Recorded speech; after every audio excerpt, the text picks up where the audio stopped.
Ümumiyyətlə şimal zonası üzrə götürəndə demək olar 67% arıxanalar çöküb. Dərmanlar qıtdı Azərbaycanda. 24-cü ildə 106 eşiyim getdi. Özbəkistandan Azərbaycana bir tır gənələrlə yoluxmuş arı gətirilib. Bunu Arıçılar Assosiasiyasının sədri Bədrəddin Həsrətov deyib. Onun sözlərinə görə Özbəkistandan Azərbaycana arı ailələri idxal edilib ki, onlar Tropilelapsis gənəsi ilə yoluxmuş olub. Azərbaycana gətirilən bu təhlükəli arıların fermerlərə satıldığı iddia olunur. Fermerlər bildirirlər ki, əgər bunun qarşısı alınmasa təsərrüfatlara çox böyük ziyan dəyəcək. Özbəkistan Rusiyaya külli miqdarda arı ixrac eləyirdi.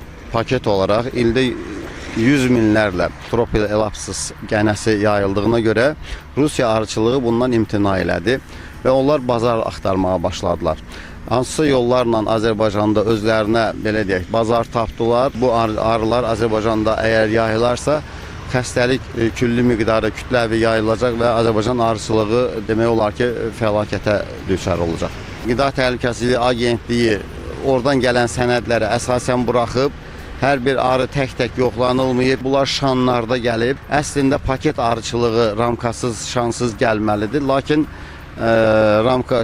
şanlarda gəldiyinə görə xəstəlik yayılma ehtimalı daha çoxdur. Bəzi xəstəliklər özünü yayda biruzə verir, temperaturu yüksək olanda, bəzi xəstəliklər özünü payızda, qışda biruzə verir. Buna görə mütləq əgər ölkədən arı gəlirsə, bunun karantin müddəti 1 il olmalıdır.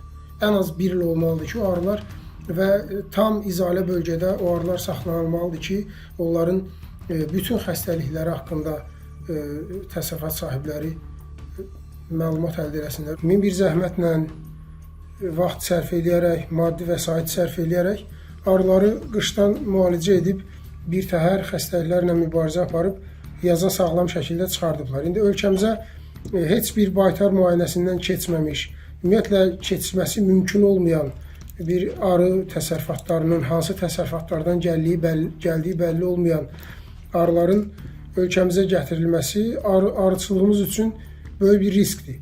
Məsələ ilə bağlı Qida Təhlükəsizliyi Agentliyindən sorğumuza cavab olaraq sosial şəbəkədə yayılan görüntülərdən məlumatlı olduqları bildirildi. Qeyd olundu ki, məsələ araşdırılır, əlavə məlumat veriləcək. Onu da bildirək ki, bu gənələr arı sürfələri ilə qidalanır. Nəticədə arılar deformasiyaya uğrayır. Viruslar yayılır, arı ailələri sürətlə zəifləyir və məhvə doğru gedir.